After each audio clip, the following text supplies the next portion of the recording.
உங்கள் உறவுகள் நண்பர்கள் உங்களை ஏமாற்றி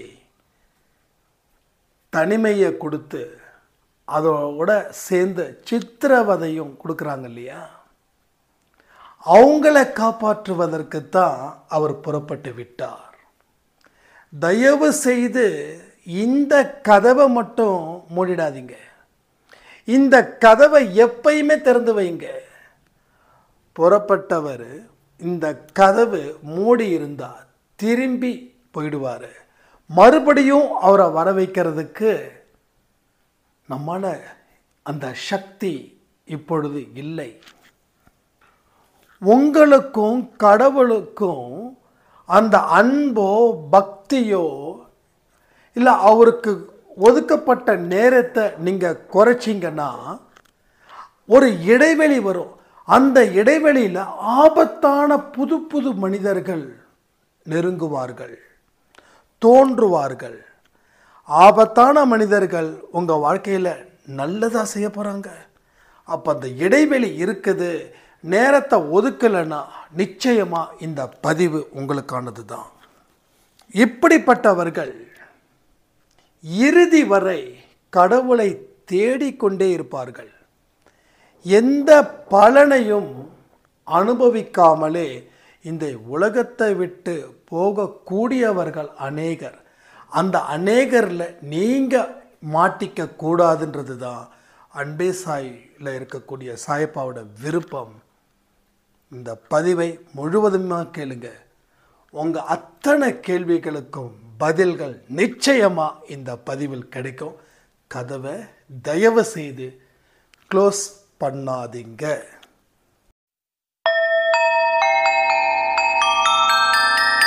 ஓம் சாயிரா சாயிரா, ஓம் சாயிரா சாயிரா, ஓம் சாயிரா சாயிரா, அன்பே சாயிரா, பேரன்பே சாயிரா, அகிலம் தளிக்க ஆத்மா விழிக்க அனுதினம் சாயிரா, எங்கள் அன்பே சாயிரா.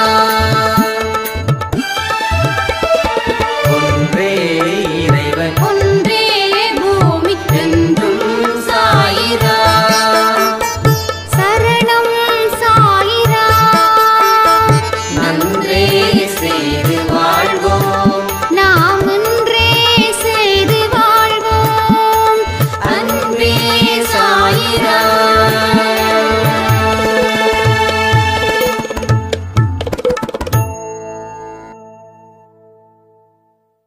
சாயிரா. என் உயிரின் உயிரானவர்களே, ஒரு சாய்ராமுடைய கண்ணீர் கேள்வி என்னன்னா, என்னை சுற்றி இருக்கிறவங்க முடிச்சிட்டாங்க, இதற்கு மேலே என்னால் வாழவே முடியாது, எப்போ வேணாலும் என்னுடைய வாழ்க்கையை நான் முடிச்சுப்பேனோ அப்படின்னு சொல்லி ஒரு பயம் எனக்குள்ளே இருக்கு. எனக்கு 2 குழந்தைங்க, பெண் குழந்தைங்க. என்னால் இதை எப்படி எதிர்கொள்வது அப்படின்னு எனக்கு தெரியல. கடவுள் மனசு வச்சா நிச்சயமாக எனக்கு அன்பே சாயில இதற்கு தகுந்த ஒரு பதில் வரும் அப்படின்னு நான் நம்புகிறேன் அப்படின்னு எனக்கு சேட் பண்ணியிருந்தாங்க.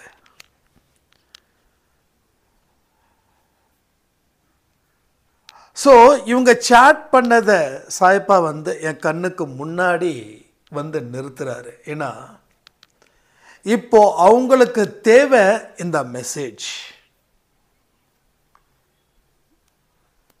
என்னைக்கு நாம் வாழ்க்கையில் கடைசி கட்டத்தில் நிற்கிறோமோ அந்த நேரத்தில் தான் தெய்வத்தின் குரல் உங்கள் காதில் வரும். இதை நான் தனிப்பட்ட முறையில் நிறைய உணர்ந்திருக்கேன். திக்கற்றவருக்கு தெய்வமே துணை. இந்த வார்த்தை கேள்விப்பட்டிருக்கீங்களா? அதாவது ஒரு பெரிய பணக்காரர் வீட்டில் அவங்களுடைய மகளுக்கு குழந்தை பிறக்கும். அந்த குழந்தைக்கு பெரிய பெரிய ஹாஸ்பிட்டல்ஸில் தான் அந்த டெலிவரி நடக்கும். அதுக்கப்புறம் அந்த குழந்தைக்கு தேவையான ட்ரீட்மெண்ட்ஸ் எல்லாமே ரொம்ப காஸ்ட்லி பேஸ்டாக இருக்கும். ஆனால் அந்த குழந்தைக்கோ அடிக்கடி உடல்நிலையில் பிரச்சனைகள் இருக்கும். இது ஒரு பகுதி. இன்னொரு பகுதி, நம்ம ஒவ்வொரு ஊருக்கு ஒதுக்குப்புறத்தில் சில பேர் குடும்பம் நடத்துவாங்க. பெருசா வீடு, இது வீடா அப்படின்னு கேட்குற அளவில் தான் அவங்க வாழ்க்கை இருக்கும். ஸோ அங்கேயும் குழந்தை பிறக்கும். ஆனால் அங்கே பார்க்கக்கூடிய பிரசவமோ ஒரு கவர்மெண்ட் ஹாஸ்பிட்டலில் இருக்கும். ஆனால் அந்த குழந்தைங்க ஹெல்த்தியாக இருக்கும். பட் இந்த குழந்தைங்க ஹெல்த்தி இல்லாமல் இருக்கும். அப்போது அந்த இடத்துல வாழக்கூடிய குழந்தைங்க ஹெல்த்தியாக தான் இருப்பாங்க. எங்கே? கொசுக்கடியோட இந்த மாதிரியான ஒரு மோசமான சூழ்நிலையில் வாழக்கூடிய குழந்தைங்களுக்கு தானே ஆரோக்கிய குறைபாடுகள் இருக்கும். கவனமாக கேட்கணும் பதிவு. ஆரோக்கிய குறைபாடுகள் எங்கே இருக்கும்? ஒரு ஒரு பெரிய மாளிகை வீட்டிலே பிறக்கிற குழந்தைக்கு இருக்குமா? இல்லை ரோட்டில் இதுதான் வீடு, இதுதான் டைனிங் ஹாலு, இதுதான் பெட்ரூமு, இங்கே தான் காலை கடன் முடிக்கிற இடம், எல்லாமே ஒரே இடமா இருக்கும். ஸோ எங்கே இருக்கும் சொல்லுங்கள் பார்க்கலாம்.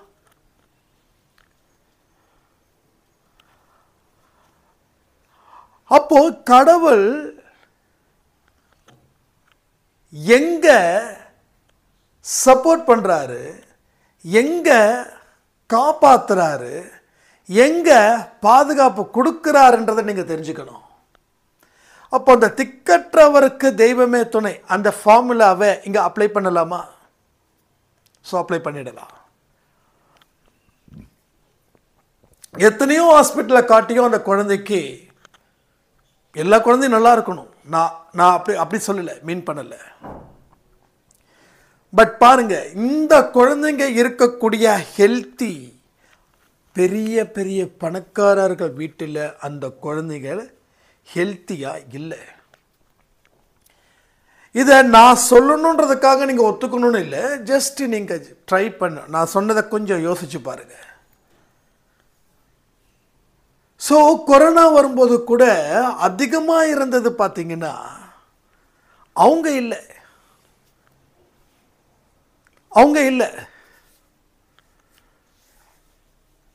அப்போ கடவுள் யாருக்கு கையை கொடுத்து தூக்கி விடுறாருன்றதை நீங்கள் தெரிஞ்சுக்கணும். எந்த ஒரு மனுஷன் ஏமாந்து, எந்த ஒரு மனுஷன்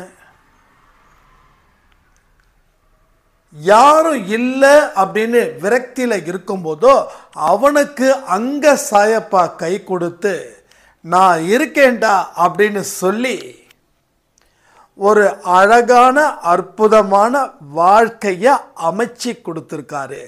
அதில் நான் சாட்சியாக இருக்கேன். இங்கே அன்பேசாய் குடும்பத்திலையும் சில பேர் சாட்சியாக இருக்கிறார்கள். இன்னைக்கு நம்ம வீட்டு பக்கம் ஒரு மாரியம்மன் கோயில், ஒரு சின்ன வேண்டுதல் நம்ம விஷ்ணு சாய்க்கு ஒரு சின்னதாக அமைப்பட்டுச்சு. ஒரு 2 வீக்ஸ்க்கு முன்னாடி ஒரு 3 days 4 days இருக்கும் அந்த தாக்கம். அப்போ நம்ம வீட்டில் வேலை பார்க்குறவங்க சொன்னாங்க, அண்ணா இது அமைப்பட்டு இருக்குது, ஒரு 4 நாள் கழித்து விஷ்ணுவை நம்ம ஏரியா பக்கம் ஒரு மாரியம்மன் கோயில் இருக்குது, அந்த கோயிலுக்கு கூட்டிகிட்டு போங்க அப்படின்னு. சரி அப்படின்னு சொல்லிட்டு அது அப்புறம் நான் மறந்துட்டேன். ஒரு 3 days அதுக்கப்புறம் ஒன்றும் பிரச்சனை இல்லை, சாய்ப்பா எல்லாம் க்யூர் பண்ணிட்டாரு. அப்போ இன்னைக்கு காலையில் ஒரு 2 நாளைக்கு முன்னாடியே விஷ்ணுசாயை கூட்டிகிட்டு அந்த மாரியம்மன் கோயிலுக்கு போகும்போது அந்த அம்மன் வந்து என்னமோ தெரியல, அவ்வளோ ஒரு பயங்கரமான ஒரு வைப்ரேஷன், பயங்கர வைப்ரேஷன். அப்போ அந்த கோயிலுக்கு உள்ளே போகும்போது அங்கே இருக்கிறவங்க எல்லாரும் அவ்வளோ பிரியமாக, நான் ஃபஸ்ட்டு டைம் போகிறேன், அவ்வளோ பிரியமாக என்ன ஏது அப்படின்னு சொல்லி கேட்டு இன்னைக்கு காலையில் அபிஷேகம் பண்ணும்போது ரொம்ப ரொம்ப சந்தோஷமாக இருந்தது. அன்பே சாய் குடும்பத்துக்கு இது என்னங்க இது அப்படின்னா, அன்பே சாய் நம்ம யூடியூப் சேனல்ஸ் அதெல்லாம் சொல்ல, அன்பே சாய்னு ஒரு ஃபேமிலி, எங்கள் ஃபேமிலியோட பேர் அப்படின்னு சொல்லி அர்ச்சனை பண்ணும்போது மனசில் அவ்வளோ ஒரு சந்தோஷம், அவ்வளோ ஒரு பாசிட்டிவ். ஸோ ஸ்டேட்டஸில் கூட என்னோடய ஃபோட்டோஸோடு வச்சுருக்கேன், குங்குமம் வச்சு. நான் இது ஃபஸ்ட்டு வாட்டி இந்த குங்குமம் வச்சுருக்கேன். அது வந்து எல்லாருக்குமே ரொம்ப ரொம்ப நல்லா இருக்குது அப்படின்னு. என்ன ஒரு விஷயம்னா, ஒரு பாசிட்டிவ் வைப்ரேஷன் எங்கே போனாலும் நமக்கு கிடைக்குதுங்க. ஸோ ஒரு காலத்தில் நமக்கு எல்லாரும் இருக்கும்போது தெய்வம் துணை இல்லை, ஆனால் எல்லோரும் நம்மளை ரிஜெக்ட் பண்ணும்போது தெய்வம் நம்மளை விடாப்பிடியாக பிடிச்சு, இங்கே 10 பேருக்கு என் குழந்தை பார்த்தியா, என் குழந்தைய பார்த்தியா அப்படின்னு சொல்லி இங்கே வந்து அவ்வளோ பெரிய ஒரு சந்தோஷம் அந்த தெய்வத்துக்கு. அப்போ நீங்கள் ஒரு விஷயத்தை மட்டும் மறந்துடாதீங்க, உங்கள் வாழ்க்கையில் யாரும் இல்லை அப்படின்ற ஒரு விஷயத்தை மனசில் நினைக்கிறீங்க இல்லையா, நீங்கள் நினச்சிக்கோங்க, நான் நினைக்க வேண்டாம்னு சொல்லலை. கூடவே யாரும் இல்லைன்னா என்னுடைய சாயப்பா எனக்கு அங்கே வந்து நிற்பாருன்னு சொல்லி சந்தோஷப்படுங்க, நம்பிக்கையோடு இருங்க. இதோ அவர் புறப்பட்டு விட்டார். எனக்கு இந்த வார்த்தை ரொம்ப பிடிக்குங்க. இதோ அவர் புறப்பட்டு விட்டார். கண்ணீரோடு நிற்கும் என் அருமை குழந்தைங்களுக்கு நான் கண்ணீரை துடைக்காம வேறு எவர் கண்ணீரை துடைக்க முடியும் அப்படின்னு சொல்லி ஓடோடி வந்து கொண்டிருக்கிறார், ஓடோடி வந்து கொண்டிருக்கிறார். உங்கள் கதவுகளை திறந்து வச்சிடுங்க, ரைட்? உங்கள் கதவுகளை திறந்து வச்சிடுங்க. கதவுகளை தயவு செய்து மூடிடாதீங்க. உங்கள் கதவு மூடி இருந்துச்சுன்னா புறப்பட்டு வந்தவர் திரும்ப போயிடுவார். என்னங்க அதுக்காக 24 மணி நேரமும் வீட்டு கதவை திறந்து வச்சிருக்கணுமா? வீட்டு கதவை இல்லை, மனம் அப்படின்ற ஒரு கதவு இருக்கே, அந்த கதவை திறந்து விட்டுடுங்கன்ற. அந்த மனசில் இருக்கக்கூடிய ஒரு நம்பிக்கைக்குரிய கதவு, பொறுமைக்கு உரிய ஒரு கதவு, சகிப்புத்தன்மைக்கு இருக்கக்கூடிய ஒரு கதவு அடைக்கப்பட்டு உள்ளது. அந்த கதவை நிச்சயமாக நீங்கள் திறந்து விடணும். ஸோ திறந்து விட்டாதான் அவர் உங்களுடன் இணைய முடியும். அப்போ அவர் உங்களுடன் இணைந்தால்தான் உங்களோடு நின்று போராட முடியும். ஒவ்வொரு போராட்டத்துக்கு முன்னாடியோ இல்லை பின்னாடியோ சாயப்பாவுடைய அச்சு அசல் அடையாளம் இல்லாமல் இருக்கவே இருக்காது. எந்த போராட்டமாக இருக்கட்டும், அந்த இடத்துல நிச்சயமாக அவர் இருப்பார். வெற்றி தோல்வி இதை கவலைப்பட வேண்டிய அவசியம் இல்லை. வெற்றி வந்தாலும் தோல்வி வந்தாலும் ஒரு சரி சமமான மனநிலையில் இருப்பது தான் இங்கே உங்களுக்கு முக்கியம். ஏன்னா உங்களுடன் போராடுபவது யாருன்னா எக்ஸாக்ட்லி சாயப்பா மட்டுமே. உங்களுடன் இணைந்து அவர் போராடுகிறார் அப்படின்னா அப்போ வரக்கூடிய தோல்வி எதை சொல்லுது தெரியுமா? எதிர்காலத்தில் ஏற்படக்கூடிய வெற்றியை பிரதிபலிக்குது. வரக்கூடிய தோல்வி எதிர்காலத்தில் வரக்கூடிய வெற்றியை பிரதிபலிக்குது.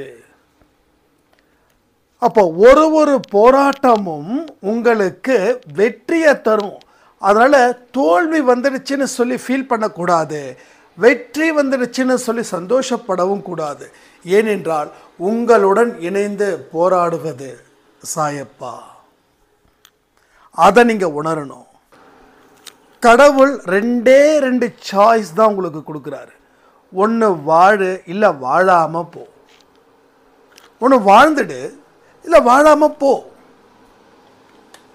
இந்த 2 சாய்ஸில் என்ன சாய்ஸ், எதை நீங்கள் சூஸ் பண்ணுவீங்க? வாழணும்னு முடிவு பண்ணுவீங்களா, இல்லை வாழ வேண்டான்னு முடிவு பண்ணுவீங்களா? ஆனால் நீங்கள் வாழணும்னு முடிவு பண்ணால் கடவுள் உங்களிடம் இருப்பதை மறக்காமல் நம்பிக்கையுடன் செயல்படுங்கள். இல்லை வாழ வேண்டான்னு முடிவு பண்ணிட்டா நீங்கள் எந்த கஷ்டமும் பட வேண்டாம். அதாவது தேர்வு நேரத்தில் பாஸ் ஆகணும் அப்படின்னு நினைச்சாதான் நமக்கு உழைப்பு தேவைப்படுது. பாஸ் ஆகிறது வேண்டாம் அப்படின்னா அங்கே உழைப்பு தேவை இல்லை. அப்போ உங்கள் வாழ்க்கையில் நீங்கள் வாழணுமா இல்லை வாழாமல் போகணுமா அப்படின்றத உங்களுடைய ஆப்ஷனில் சாய்ப்பா கொடுத்துட்டாரு. இப்போ வாழணும்னா போராடு, வாழ வேண்டாம்னா அமைதியாயிரு.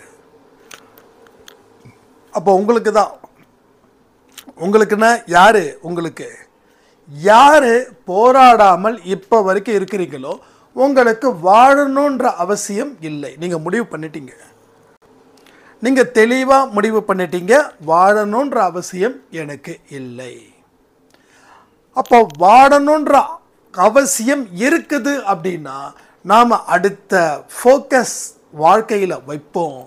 கடவுள் என்னுடன் இருந்து போராடக்கூடியவராக இருக்கிறதால எனக்கு எந்த அச்சமும் இல்லை.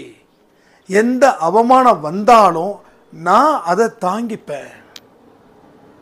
எந்த தோல்விகள் வந்தாலும் நான் அதை தாங்கிப்பேன். என்னுடைய அவமானமும் என்னுடைய தோல்வியையும் ஒரு வெற்றி பெற்றவன் எந்த மனநிலையில் இருக்கிறானோ அந்த மனநிலையில் நான் இருப்பேன். அதாவது ஆஹா ஓஹோன்லாம் இல்லை. சில பேர் பார்த்திங்கன்னா வெற்றி அடைஞ்சாலும் அமைதியான முறையில் இருப்பாங்க. சில பேர் மட்டும், நல்லா புரிஞ்சுக்கணும், சில பேர் மட்டும். இன்றைக்கி அந்த கோயிலில் போகும்போது 2 பெரியவர் கிட்டத்தட்ட ஒரு 65 அந்த ஏஜில் இருந்தாங்க. அந்த 2 பேரும் நான் அந்த மாரியம்மனுக்கு என்னென்னமோ பண்ணணும்னு நினைக்கிறேன். மாதம் அந்த மாரியம்மனுக்கு ட்ரெஸ் எடுத்து கொடுக்கலாம் அப்படின்னு எடுத்து கொடுக்கலான்னு நினைக்கும்போது அந்த கோயிலில் இருக்கக்கூடிய ஒரு பெரியவர் என்கிட்ட சொல்கிறாரு, நீங்கள் ட்ரெஸ்ஸு மாரியம்மனுக்கு எடுத்து கொடுக்கலாம், வீட்டில் நம்ம வீட்டில் பெண்கள் கட்டுறாங்க இல்லையா, அது மாதிரி புடவை கூட எடுத்து கொடுக்கலான்னு நான் நினைக்கிறேன். அவர் சொல்கிறாரு, இங்கே நினச்ச உடனே அவர் சொல்கிறாரு. இது எல்லாமே இன்னைக்கு இயல்பாக நடந்தது, எதுவுமே பிளான் பண்ணவே இல்லை. இதெல்லாம் எதுக்கு திடீர்னு அந்த கோயிலை பற்றி சொல்லணும்னா, அந்த கோயிலில் இருக்கக்கூடிய அந்த ஐயர் இன்னொன்று சொன்னார். அதாவதுங்க, இது சக்தி வாய்ந்த அம்மன். இங்கே கோயிலுக்கு நிறைய பேர் வராங்க, வந்தவங்களோட பிரச்சனைகள் தீர்ந்துருச்சுன்னா இந்த அம்மனை கண்டுக்கிறதே இல்லை அப்படின்னு எனக்கு சட்டுன்னு ஞாபகம் வந்தது. அன்பே சாயில நிறைய பேர் ஆரம்பத்தில் அவ்வளோ ஒரு டெடிக்கேஷனாக ஒவ்வொரு ஆடியோவிலையும் கமெண்டெல்லாம் நல்லபடியாக சொல்லி எனக்கு தனிப்பட்ட முறையில் மெசேஜும் அனுப்பி அந்த எக்ஸ்பீரியன்ஸை ஷேர் பண்ணுவாங்க. ரைட்டா? அந்த எக்ஸ்பீரியன்ஸை ஷேர் பண்ணுவாங்க. அப்போ அவங்க மிகப்பெரிய பிரச்சனையில் இருக்கும்போது எல்லா விஷயமும் நல்லபடியாக நடந்துச்சு, அந்த பிரச்சனைகள் முடிஞ்சிடுச்சு, அவங்க வாழ்க்கை மாறிடுச்சு அப்படின்னும்போது கிளிக்கு ரெக்கை முளைச்சிடுச்சு, முளைச்ச கிளி பறந்து போயிடுச்சு ஏதோ ஒரு படத்தில் சிவாஜியோ இல்லை எம்ஜிஆரோ அந்த டைலாக் பேசுவாங்கன்னு நினைக்கிறேன். அது எந்த மூவின்னு தெரியல. அது மாதிரி ஆயிடுச்சு. ஸோ எல்லா இடத்துலையும் மனுஷங்க அப்படிப்பட்டவங்களாகவே இருக்கிறாங்க. நான் நிறைய தடவை அந்த பதிவில் சொல்லியிருக்கேன், நீங்கள் எந்த அளவில் உறுதியோட மனக்கட்டுப்பாட்டோட நம்பிக்கையோட நீங்கள் இருந்து வாழ்க்கையில் வெற்றி அடையிறீங்களோ, இந்த வெற்றி மட்டும் போதாது, இன்னமும் உங்களுக்கு வெற்றிகள் வரணும்னா தொடர்ந்து தெய்வத்தின் தொடர்பிலே இருங்க. தெய்வத்தின் தொடர்பில் இருந்துக்கிட்டே இருக்கணும். அப்போ அது பெரியவர் சொல்லும்போது எனக்கு டக்குன்னு நம்ம அன்பேசாய் ஃபேமிலி தான் ஞாபகம் வந்தது.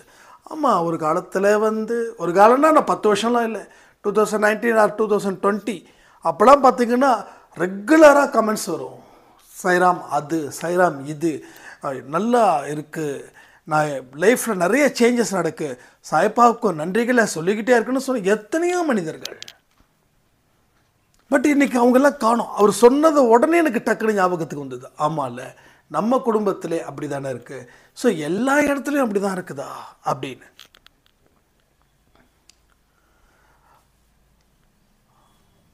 என்றைக்குமே கடவுள் நமக்கு எல்லாத்தையும் கொடுத்துட்டாருன்னா அவரை திரும்பி பார்க்கக்கூடாதுன்னு யாருமே சொல்லலை. என்னோட லைஃப்பில் எனக்கு தொடர்ந்து வந்த பிரச்சனைகள், தொடர்ந்து வந்த தடை, தொடர்ந்து வந்த ஏமாற்றம், தொடர்ந்து ஏற்பட்ட நம்பிக்கை துரோகம், இது எல்லாமே அடுக்கடுக்கடுக்காக வந்துச்சு. அதுக்கப்புறம் கடவுள் என்னை கையில் எடுத்தார். இன்னைக்கு எனக்கு அந்த பிரச்சனை இல்லை, எந்த பிரச்சனையும் இல்லை. கடவுளுடைய அருளாலையும் உங்களுடைய அன்பினாலையும் என் வாழ்க்கையில் மிகப்பெரிய மாற்றத்தை சாய்ப்பா ஏற்படுத்தி ஒரு வெற்றிகரமான மனுஷனாக என்னை மாற்றி வச்சிருக்காரு. இப்போ வரைக்கும் அன்னைக்கு எப்படி இருந்தனோ அதை விட சாய்ப்பா கிட்ட இப்போ இன்னும் ஜாஸ்தி இருக்கு. ஸோ அன்பு ஒரு இடத்துல பெருகிக்கிட்டே இருக்கணும். அன்பு கொஞ்சம் கொஞ்சமாக குறைய ஆரம்பிச்சிடுச்சுன்னா அந்த இடத்துல ஒரு பெரிய விரிசல் வரும். இந்த விரிசல் வந்த உடனே அந்த உங்களுக்கும் கடவுளுக்கும் ஒரு இணைப்பு இருந்து அந்த இணைப்பு கொஞ்சம் கொஞ்சமாக விலகுச்சுன்னா வேற வழிகள், வேற மனிதர்கள் உங்களிடம் இணைவார்கள். அவர்கள் ஆபத்தானவர்கள். ஓகேவா? அவர்கள் ஆபத்தானவர்கள். அது உங்களோட வாழ்க்கையை மறுபடியும் திருப்பி போட்டுடும். அந்த டிஸ்டன்ஸ் எப்பயுமே ரொம்ப நெருக்கத்திலே இருக்கணும், நெருக்கத்திலே இருக்கணும். அந்த நெருக்கம் கொஞ்சம் கொஞ்சமாக விலக ஆரம்பிச்சிடுச்சுன்னா அங்கே பிரிவு வருது. அந்த பிரிவை பயன்படுத்தி பல பேர் உங்களை பல விஷயத்துக்கு பலவந்தப்படுத்தப்படுவார்கள். ஒரு மனுஷன் உங்களை பலவந்தப்படுத்துறான்னா அது கண்டிப்பாக நல்லதுக்கு மட்டும் இல்லை அப்படின்ற ஒரு விஷயத்தை நீங்கள் புரிஞ்சுக்கோங்க. இதெல்லாம் என்னைக்கும் எப்பயுமே ஏற்படக்கூடாது. உங்கள் வாழ்க்கையில் எப்பயுமே ஏற்படக்கூடாது. இன்னைக்கு வரைக்கும் நீங்கள் உங்களுக்கும் சாயப்பாவுக்கும் இருக்கக்கூடிய ஒரு அந்த அன்பால் இருக்கக்கூடிய அந்த இணைப்பு ஒன்று அப்படியே இருந்தால் கூட பிரச்சனை இல்லை. இல்லை இன்னும் நெருக்கம் இருந்தால் இன்னும் சந்தோஷம். ஆனால் கொஞ்சம் கொஞ்சமாக விலகுதா அப்படின்றத நீங்கள் ஒரு அனலைஸ் பண்ணிக்கிட்டே இருங்க. தனிப்பட்ட முறையில் கரெக்டாக தான் இருக்கோமா இல்லையா, இல்லை கொஞ்சம் மாறுறோமா, மாறினா ஆபத்து, மாறக்கூடாதுன்னு சொல்லி உங்களுக்குள்ள ஒரு அலாட் இருந்துக்கிட்டே இருக்கணும். அந்த அலாட் இருக்க இருக்க இருக்க தான் உங்கள் வாழ்க்கையில் இருக்கக்கூடிய பிரச்சனைகள் எப்பொழுதும் வரவே வராது. ஆனால் தவறிட்டீங்கன்னா திரும்பவும் உங்கள் வாழ்க்கையில் ஒரு பெரிய புயல் அடிக்கும். அது அவ்வளோ சீக்கிரம் கரையை கடக்காது, கரையை கடக்காது, அங்கேயே நிற்கும், இன்னும் தீவிரமடையும். இன்னும் தீவிரம் அடையும். எந்த அளவுக்கு தீவிரமாகுதோ அந்த அளவுக்கு கரையை கடக்கும்போது உண்டு இல்லைன்னு பண்ணிடும். அப்போ அந்த தீவிரத்தை குறைக்கணும்.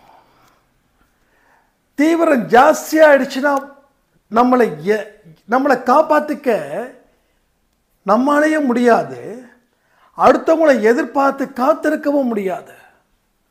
ஏன்னா நம்ம முன்ன இருந்த மாதிரி இப்போ இல்லை. முன்ன 4 பேர்கிட்ட அன்பாக பேசணும். அதாவது ஒரு சின்ன ஒரு விஷயம், கையில் காசு இல்லாதப்போ நம்ம நல்லவனாக இருப்போம், கையில் காசு வந்துட்டா நம்ம கெட்டவனாக மாறிடுவோம். இது மனுஷனுடைய இயல்பாக போயிடுச்சு. நான் நிறைய பேரை பார்க்குறேன், ஒரு ஸ்டேஜில் நல்ல ரொம்ப ப்ளசண்ட்டாக ரொம்ப ஹாப்பியாக ரொம்ப பேசுவாங்க.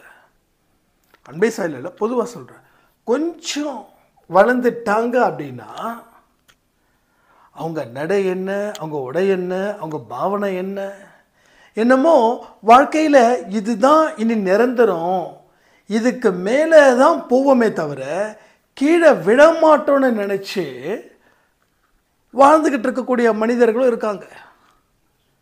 சரி, நமக்கு முன்னாடி இப்படிப்பட்ட மனிதர்கள் மேலே போயிட்டு மறுபடியும் பாதாளத்துக்கு போகல. ஸோ அவங்க போகிறாங்கன்னா நாம் போக மாட்டோன்னு என்ன நிச்சயம்?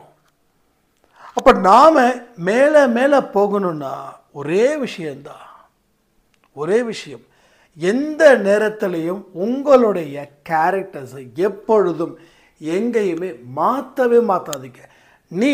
நீயா இருக்கணும். எனக்கு ரொம்ப பிடிச்ச வார்த்தை, நீயாக இரு.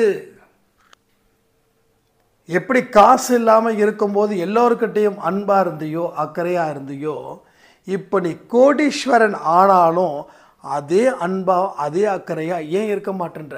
அப்போ நீ சூழ்நிலை கைதியா? திடீர்னு காசு வந்த உடனே நீ பணக்காரர் ஆயிட்டியா? உனக்கு ஞானம் பிறந்துடுச்சா? அறிவு பெருகிடுச்சா? இதெல்லாம் இன்னைக்கு நிறைய மனுஷங்க இப்படி தான் பண்ணுறாங்க. 4 வார்த்தை நம்ம சொன்னது பழிச்சிடுச்சுன்னா அவன் உடனே குருவாயிடுறான். நான் தான்ப்பா என்ன நீ குருஜின்னு கூப்பிடு. என்னது? குருஜின்னு கூப்பிடு. ஸோ எல்லாமே கடவுள், எல்லாருமே கடவுள். நானும் கடவுள், நீங்களும் கடவுள். அதான் கடவுள் சொல்றாரு, உன்னை நம்பு, உன்னை நம்பு. ஏன்னா உனக்குள்ள தான் நான் இருக்கேன், நான் வெளியில் எங்கேயும் இல்லைப்பா, உனக்குள்ள தான் இருக்கேன். அப்போ போலியான சாமியார்கள் உள்ளே வந்து நான் தான் கடவுள்னா அப்போ நான் யாரு? நான் பேயா? நான் பிசாசா? அப்போ கடவுள்ன்றது ஒரு சில மனுஷங்களுக்கு சில இயல்புகள் வரும், சொன்னது நடக்கும். அது ஒரு எக்ஸ்ட்ரா பவர், ரைட்? அது ஒரு எக்ஸ்ட்ரா பவர். அந்த எக்ஸ்ட்ரா பவர் நாம் இந்த இடத்துல மக்களை ஏமாத்துறதுக்காக பயன்படுத்துகிறாங்க சில பேர். சில பேர் இல்லை, பல பேர் இறங்கிட்டாங்க தனக்கு ஒரு பெரிய கடவுள் தான் அப்படின்னு. ஸோ கடவுள் அப்படின்னா, ஒரு மனுஷன் கடவுள் அப்படின்னா அந்த மனுஷனுக்கு சுகர் இருக்கக்கூடாது, பிபி இருக்கக்கூடாது, சாப்பிடக்கூடாது, மோஷன் போகக்கூடாது, மலமே கழிக்கக்கூடாது. ஸோ கடவுள்னா அப்படிதான், அதான் கடவுள். அப்போ நம்ம சாயப்பாவை வந்து அவரு கூட தன்னை கடவுள்னு ஐடென்டிஃபை பண்ணல. அதுக்கு முன்னாடி வந்த ஜீசஸ் கூட தன்னை கடவுள்னு ஐடென்டிஃபை பண்ணல. ஆனால் இன்னைக்கு இருக்கக்கூடிய ஒரு ஆஃப்டர் ஆல் மனுஷன் தன்னை கடவுள்னு சொல்லி அடையாளப்படுத்தி பக்தர்களை மக்களை காலில் விட வைக்கிறான். இது ரொம்ப தப்பான விஷயங்கள். நான் அவங்கள தப்பு சொல்ல மாட்டேன், மக்களை தான் சொல்லுவேன். மக்கள் ஏமாறுறத அவங்க பயன்படுத்திக்கிட்டாங்க.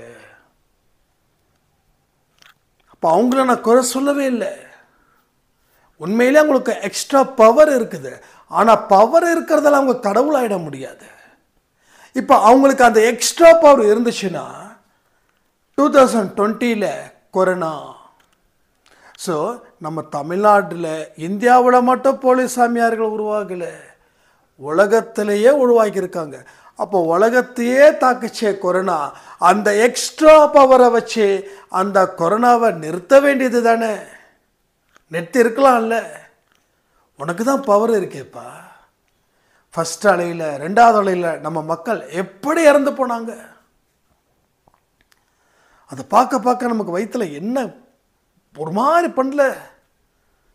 அலறல் சத்தம், ஒரு இறந்தவரை புதைக்க கூட முடியல. ஒரு பெரிய பள்ளத்தை தோண்டி அது அந்த தயவு செய்து அந்த காட்சிகள் எல்லாம் நமக்கு இந்த ஜென்மத்தில் மறுபடியும் வரக்கூடாதுன்னு நான் ஆழமாக கடவுளை பிரார்த்தனை பண்ணுறேன். நான் எதுக்கு நான் சொல்கிறேன்னா, எனக்கு பவர் இருக்குது, ஞானம் இருக்குது, நான் தான் கடவுளை ஏன்பா செய்யலை. அப்போது அந்த ஊரில் ஏதோ ஒரு எக்ஸ்ட்ரா பவர் அப்படின்னு சொல்லி நான் சாமின்னு சொல்லக்கூடிய அந்த ஆசாமி அந்த கொரோனாவை முறியடிச்சிட்டாருன்னா இன்னைக்கு அவரு தான் தெய்வம். நடந்ததா நடக்கலை. அப்போ நமக்கு ஒரு ஸ்டேஜுக்கு மேலே போயிட்டா நமக்கு போதை ஏறுது. குடிக்காரனுக்கு கூட அவன் அந்த தண்ணியில் எவ்வளோ நேரம் இருக்கிறானோ அது வரைக்கும் தான் அவன் போதையில் தள்ளாடுறான். ஆனால் குடிக்காமலே இவன் வாழ்நாள் முழுவதும் போதையில் இருக்கான்.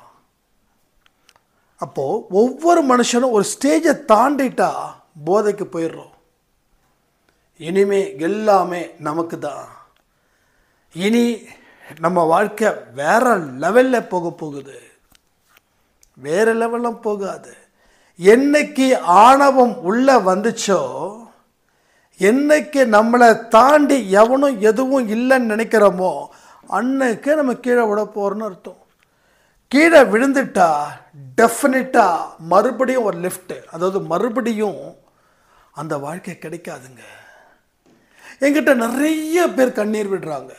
என்ன தெரியுமா, ஆரம்பத்தில் ஒரு நல்ல பவர் எனக்கு கிடைச்ச மாதிரி இருந்துச்சு, நான் எல்லாத்தையும் சாதித்தேன். அதுக்கப்புறம் நான் எந்த அளவுக்கு வளர்ந்தனோ, எங்கே இருந்து எந்த அளவுக்கு வளர்ந்தனோ, பட் இப்போது அந்த இடத்த தாண்டி கீழே போயிட்டேன். ஸோ நிச்சயமாக என்னை காப்பாற்ற முடியாதுன்னு சொல்லி கதர்னவங்க ஜாஸ்தி எனக்கு வாட்ஸ்அப்பில். இதெல்லாம் எதுக்கு சொல்ல தெரியுமா, அனுபவம். அவங்களுடைய அனுபவம் உங்கள் அனுபவமாக இருக்கட்டும். என்றைக்குமே உங்களுக்கும் சாயப்பாவுக்கும் இருக்கக்கூடிய அந்த இணைப்பை, அந்த கனெக்ஷனை விட்டுறாதீங்க. உங்கள் வாழ்க்கையில் நடந்தாலும் நீங்கள் போகலாம், நடக்கலைனாலும் நீங்கள் போகலாம். ஸோ பெருசாக டாப் லெவலில் போனவங்க தான் கடவுளை மறந்துட்டாங்கன்னு சொல்லலை.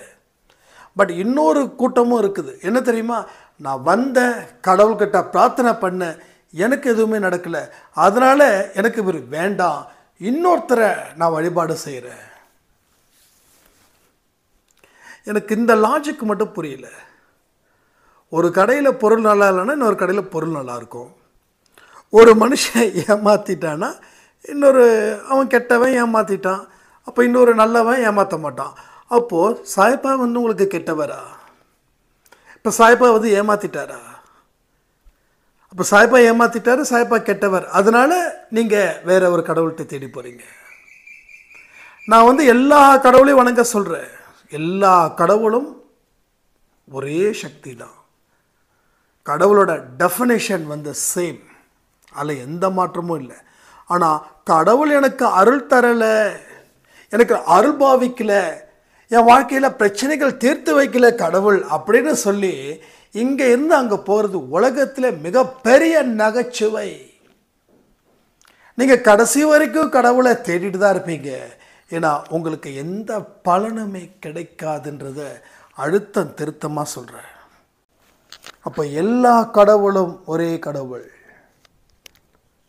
இதை தீர்க்கமாக நம்புகிறவங்க இங்கே இருந்து அங்கேயும், அங்கே இருந்து இங்கேயும் கண்டிப்பாக வரமாட்டார்கள். ஆனால் ஒரு விஷயத்தை மட்டும் புரிஞ்சுக்கோங்க, இப்படி மாறிக்கிட்டே இருந்தால் பயணம் தொடர்ந்துக்கிட்டே இருக்கும். பயணம் ஒரு இடத்துல முடியணும். பயணம் தொடர்ந்துக்கிட்டே இருந்தால் ரொம்ப டயர்டாகிடாதா? பயணங்கள் தொடர்கதையாக ஏன் மாற்றுறீங்க? பயணத்தை முடிச்சிடலாமே. ஒரே கடவுள், உங்களுக்கு எந்த கடவுளோ, இப்போ நான் சாயப்பான்னு சொல்கிறேன், உங்களுக்கு பெருமாள்னா நீங்கள் பெருமாள் அப்பான்னு போங்க, சிவனுன்னா சிவன் அப்பான்னு போங்க, ஜீசஸ்னா ஜீசஸ் அப்பான்னு போங்க. அல்லாஹ் உங்கள் விருப்பம். என்கிட்ட நேற்று கூட ஒரு சாய்ராம் கேட்டாங்க, என்னங்க நான் இப்படிப்பட்ட ஒரு கடவுளை வணங்குறேன், இப்போ சாயப்பாவை வணங்கினாதான் என் வாழ்க்கையில் மாற்றம் ஏற்படுமா, எனக்கு அது புரியல அப்படின்னாங்க. நான் ஒரே வார்த்தை சொன்னேன், யாரை வணங்கினாலும் கடவுள் என்ன செய்யணுமோ அதை உங்களுக்கு செய்வார். இங்கே பொறுத்த வரைக்கும் மன மாற்றமும் எண்ணங்களும் வாழ்க்கையில் போராடும் விதத்தையும் கடவுளோட அருளை பெறுவது எப்படி அப்படின்றது தான் நாம் ஒரு பதிவில் சொல்லிகிட்ருக்கோம் அப்படின்னு. ஏன்னா இங்கே சாயப்பா பற்றி பேசுகிறோம், கடவுளை பற்றி பேசுகிறோம், வாழ்க்கையை பற்றி பேசுகிறோம். நம்ம என்ன சாயப்பா மந்திரத்தை பற்றியா பேசுகிறோம்? இல்லை எந்திரத்தை பற்றி பேசிகிட்டு இருக்கோம்? மந்திரமும் எந்திரமும் ஒன்றும் வேலை செய்யாது. உங்கள் வாழ்க்கையில் நீங்கள் எடுக்கிற முடிவும் உங்கள் மனநிலையந்தான் இங்கே போட போகுதுன்றது மறந்துடாதீங்க. ஸோ தேவையான விஷயத்தை கிளறாதீங்க, குழப்பத்தை ஏற்படுத்தி அது தெளிவில்லாமல் போயிடும். தேவையானதை மட்டும் யோசித்து பாருங்க, செயல்படுங்க. அது கொடுக்கக்கூடிய லாபமும் மிக மிக மிக மிக பெரிது. ஸோ கடவுளை எப்படி வரவழைக்கிறது, வெற்றியை எப்படி கொண்டு வருவது, கடவுளுடைய தொடர்பிலேயே கடைசி வரைக்கும் எப்படி இருப்பது அப்படின்றத பற்றி தான் இந்த பதிவில் தெளிவாக சொல்லியிருக்கோம். புரிஞ்சுக்கோங்க. வாழ்க்கையை சந்தோஷமாக வாழணும்னு சொல்லி இந்த பதிவை நான் முடிக்கிறேன். ஜெய் சாய்ராம்.